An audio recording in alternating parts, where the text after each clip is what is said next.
안녕하세요. 책 읽어주는 남자 채널 북스입니다. 오늘 소개드릴 책은 벤자민 버튼의 기이한 사건이라는 제목의 책입니다. 어디선가 들어봄직한 제목일 거라고 생각이 되고요. 작가는 스캇 피츠제럴드입니다. 위대한 개츠비의 작가로 잘 알려진 스캇 피츠제럴드의 작품이고요. 스캇 피츠제럴드는 위대한 개츠비라는 작품으로 굉장히 유명하긴 하지만 사실은 꽤나 다작을 한 작가이기도 합니다. 특히 단편을 정말 많이 남겼는데 한 160여 편에 달하는 그런 단편을 남겼습니다. 오늘 소개드리는 작품은 그중 굉장히 유명한 작품 중 하나인 벤자민 버튼의 기이한 사건이라는 작품인데 아마도 영화로 기억하시는 분들이 더 많을 것 같다라는 생각이 듭니다.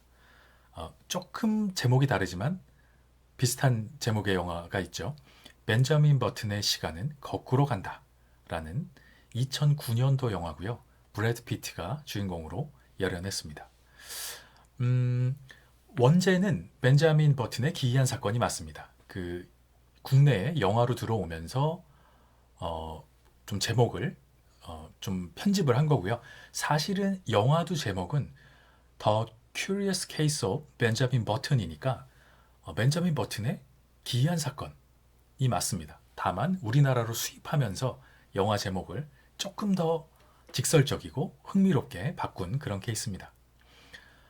이 작품은 피츠제럴드의 작가적인 상상력을 아주 잘 보여주는 작품인데 줄거리를 그냥 한 문장으로 요약을 해보자면 80대의 외모로 태어난 벤자민 버튼이 세월이 지나면서 점점 어려지는 일생을 겪다가 가는 그런 이야기입니다. 영화로 대략적인 줄거리를 알지 못했더라면 사실 저는 그 영화를 보진 않았는데 대충 영화 때문에 내용은 알고 있죠. 만약에 제가 그 내용을 몰랐더라면 훨씬 더 충격적이고 재미있게 읽었을 이야기다 라고 생각이 됩니다. 굉장히 신선하고 재미있는 이야기입니다. 이 이야기는 남북 전쟁이 터지기 전에 미국 볼티모어에서 시작이 됩니다. 사회적으로나 경제적으로 남들이 부러워할 만한 지위에 그런 성공을 거둔 로저 버튼이라는 부부가 있었습니다. 귀족 사회에 들어가 있고 큰 사업으로 성공도 이루었고 남부러울 게 없는데 이제 이 부부가 첫 출산을 앞두고 있습니다. 그 당시에는 병원에서 아이를 낳는다라는 게 일반적이지 않은 집에서 보통 아이를 낳는 그런 시절이었는데 그만큼 재력도 되고 좀 현대적인 감각도 있는 분들이라 그런지 주치의가 운영하는 그 병원에서 첫 아이를 출산하게 됩니다. 로저 버튼 씨는 첫 아이가 밤새 태어났나 싶어서 병원으로 막 달려가다가 그 도중에 그 의사를 만나게 됩니다. 그래서 아기가 태어났는지 물어보게 됩니다. 그런데 의사의 반응이 굉장히 묘합니다. 뭔가 명확하게 답을 하지도 않고 어딘가 당황스러운 모습으로 보이기도 하고 심지어는 화가 난 것처럼 보이는 좀 불쾌한 상태입니다. 자기한테도 막 소리도 지르고 화도 내고 뭔가 냉정하게 이야기하는 왜 이러지 이 사람이? 그런 상황입니다. 하지만 아이의 안부와 부인의 안부가 궁금하기 때문에 계속 물어보다가 의아한 마음을 가지고 막 태어난 자신의 아들을 보기 위해서 병원으로 달려갑니다. 그 의사와 마주친 부분을 제가 본문 중에서 발췌해서 읽어봐 드리겠습니다. 아이가 태어나긴 했나요? 버튼 씨가 애걸하듯 물었다. 그래. 그런 것 같네. 어떤 의미에서는. 키인 박사가 얼굴을 찌푸렸다. 그가 다시 기묘한 표정으로 버튼 씨를 바라보았다. 아내는 건강한가요? 그렇지. 딸인가요? 아들인가요? 키인 박사가 벌컥 화를 내며 외쳤다. 지금 여기서 그런 걸 물어보다니. 직접 가보게. 정말 터무니없어. 네, 이런 부분입니다. 그 자신의 아이를 받아줄 가족의 주치의, 수십 년간 주치의를 본 의사를 길에서 만나서 아기가 잘 태어났는지를 물어보는데 이렇게 벌컥 화를 내면서 그 이상한 말을 하죠. 뭔가 굉장히 걱정도 되고 당황스러웠을 상황이라고 생각이 됩니다. 하여튼 그 의사를 뒤로 하고 버튼 씨는 병원으로 달려갑니다. 그런데 병원에 도착한 버튼 씨는 그야말로 기이한 상황을 맞이하게 됩니다. 자기 아들 어딨냐고 막 물어 찾아갔더니 병실에 아기 침대에 한 70세는 돼 보이는 노인이 앉아 있습니다. 그리고 자신이 막 태어난 버튼 씨의 아들 벤자민 버튼이다 라고 이야기를 합니다. 그리고 그 남자가 70세는 되어 보이는 그 남자가 버튼 씨에게 질문을 합니다. 당신이 내 아버지인가요? 라고 질문을 합니다. 이렇게 이 순간부터 이 벤자민 버튼의 시간은 거꾸로 흐르기 시작합니다. 벤자민 버튼이 12살이 되자 완전히 70세의 호호 노인이었던 벤자민 버튼이 이제 백발이 회색빛으로 변하기 시작하고 주름살도 줄어들기 시작합니다. 18살이 되자 한 50대의 남자 정도로 보이기 시작합니다. 그리고 20살이 되던 해 무도회에서 자신을 매력적인 50살로 생각하는 젊은 여인 힐더가드를 만나 결혼까지 하게 됩니다. 이런 식으로 흘러가는 이야기입니다. 이렇게 평생을 살다가 가는 벤저민 버튼의 마지막 순간은 어떻게 될까요? 이 이야기 자체가 굉장히 발상도 신선하고 흥미롭기도 하지만 참 철학적인 그런 내용입니다. 성인이 된 자신의 아이들의 보호를 받으면서 점점 아이가 되어가는 그 비유적인 표현이 아니라 정말 아이가 되어가는 거죠. 벤자민 버튼의 케이스에는 그렇게 아이가 되어가다가 어느 순간 사라져버리는 그런 마지막을 맞게 됩니다. 마치 애초에 무에서 아무것도 없는 무에서 시작된 우리들의 인생처럼 그 아무것도 없는 순간으로 돌아가 버리게 됩니다. 그 마지막 부분을 본문 중에서 발췌해서 읽어봐 드리겠습니다. 그는 아무것도 기억하지 못했다. 배가 고프면 울었고 그게 전부였다. 낮과 밤이 흐르고 숨을 쉬었다. 그 위로 그의 귀에 간신히 들리는 웅얼거림과 간신히 식별되는 냄새와 빛이 어둠이 있었다. 모든 것이 어두워졌고 그가 누운 하얀 아기 침대와 위에서 움직이던 희미한 얼굴들, 따뜻하고 달콤한 우유 향이 그의 뇌리에서 모두 사라져버렸다. 네, 이렇게 이야기가 끝이 납니다. 저는 개인적으로 굉장히 인상적으로 읽은 단편이었고요. 아주 길지 않습니다. 한 3, 40페이지 정도의 짧은 내용이고 이 태초에 어둠만이 있던 세상에 빛이 있으라 라는 말로 이 세상이 시작되었던 것처럼 성경 속에 나오는 천지창조 이야기입니다. 빛이 있으라 라는 말로 세상이 시작된 것처럼 이 벤저민 버튼은 다시 어둠 속으로 돌아갔습니다. 동양적인 사고로는 공술의 공수거, 아무것도 없이 왔다가 아무것도 없이 가는 것이 인생이다. 이런 이야기도 매치가 되는 것 같습니다. 앞으로 흐르던 시간 순서대로 흐르던 또 거꾸로 흐르던 그 순서가 중요하지는 않은 것 같습니다. 그 처음과 마지막 사이에 어떤 삶을 살고 가느냐 하는 그 과정이 중요한 것이 아닐까 이런 생각을 해봅니다. 짧지만 강렬하고 또 재미있으면서도 심오한 그런 이야기라고 생각이 됩니다. 한 15분 정도만 시간을 내셔서 꼭 한번 읽어보시기를 강력하게 추천드리는 그런 책입니다. 벤저민 버튼의 기이한 사건 F. 스콧 피츠제럴드 1860년 무렵에는 집에서 출산하는 게 적절하다고들 생각했다. 현대에 와서는 아기의 첫 울음소리가 마취제 냄새 가득한 병원, 그것도 인기 있는 병원에서 터져야 한다고 의학의 신들이 선언했다고 한다.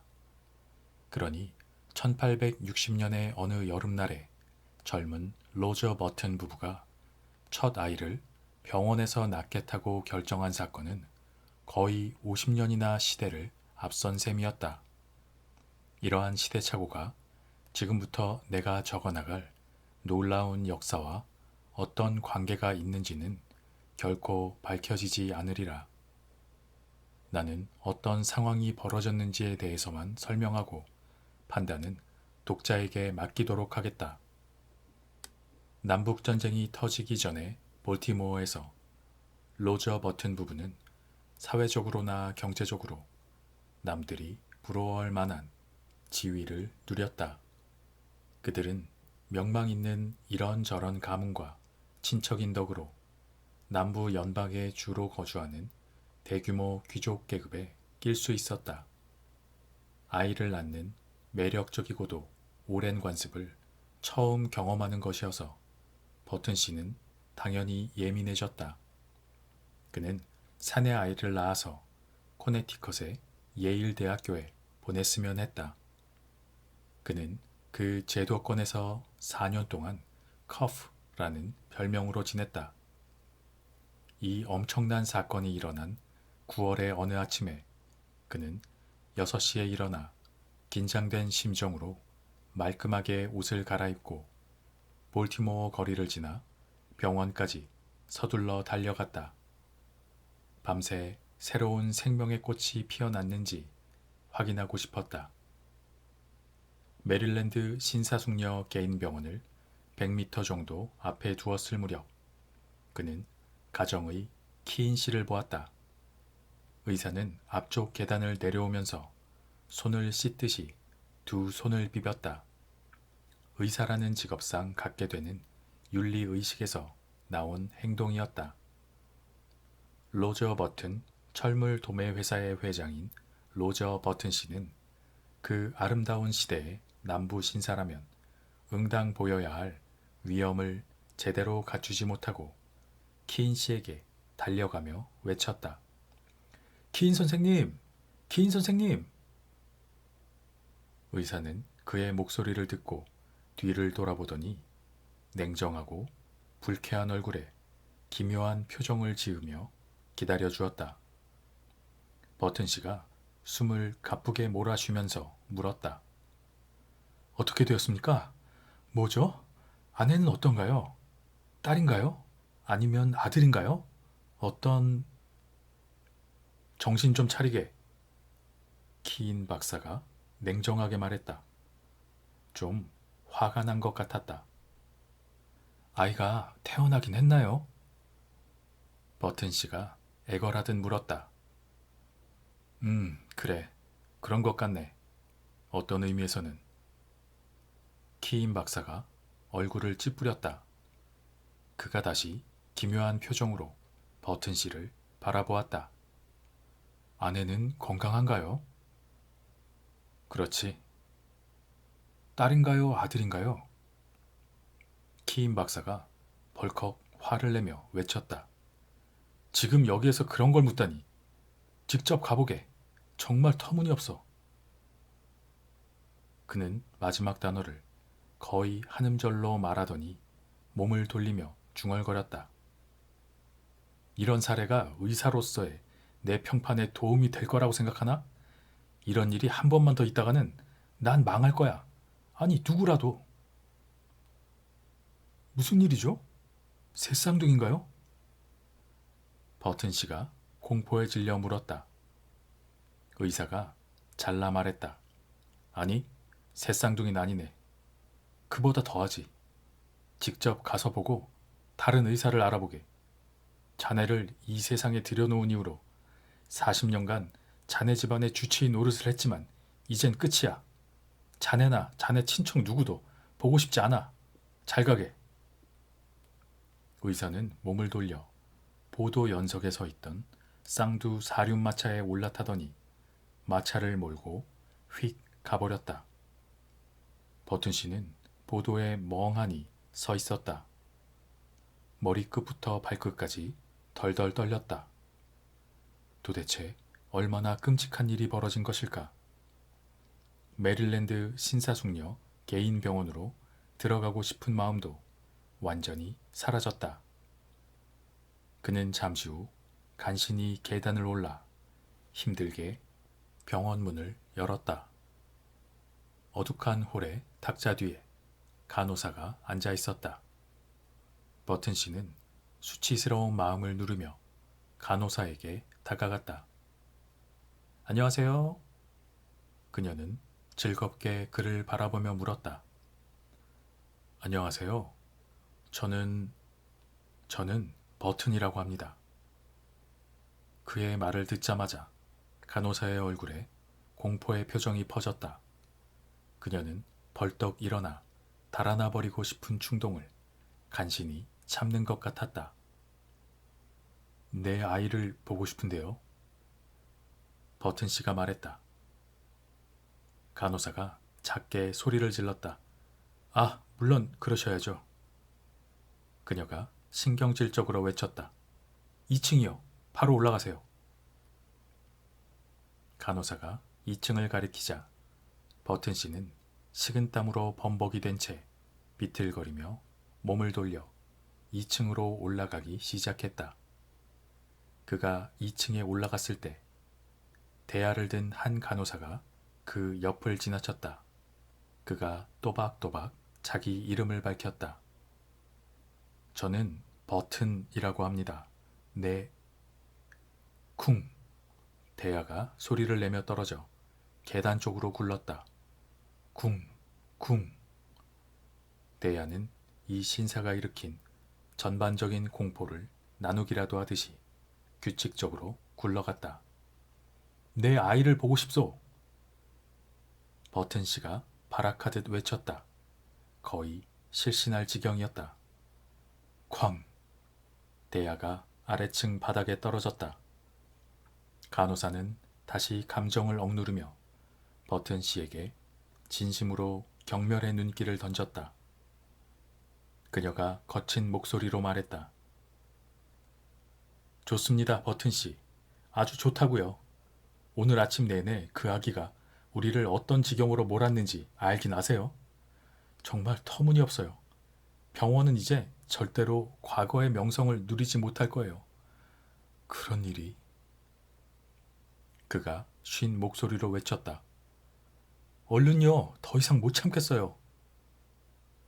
이쪽으로 오시죠, 버튼 씨. 그는 발을 질질 끌며 간호사를 따라갔다. 긴 복도 끝 병실에서 다양한 울음소리가 들렸다. 후세대의 우는 방이라고 알려지게 되는 병실이다. 그들은 안으로 들어갔다. 하얀 에나멜 아기 침대 6개가 벽을 빙 둘러싸고 놓여있고 침대 머리맡에 이름표가 붙어 있었다. 내 아이는 어디 있죠? 버튼 씨가 헐떡였다. 저기요. 간호사가 말했다. 버튼 씨의 눈길이 간호사의 손가락을 따라갔다. 70살쯤 되어 보이는 노인이 커다랗고 하얀 담요에 쌓여 아기 침대에 앉아 있었다. 듬성듬성한 백발에 희뿌옇고 긴 턱수염이 창문으로 들어오는 산들바람에 엉성하게 흔들렸다. 그가 흐리멍텅한 눈으로 버튼 씨를 바라보았다. 이게 다 무슨 소란인가 하는 표정 같았다.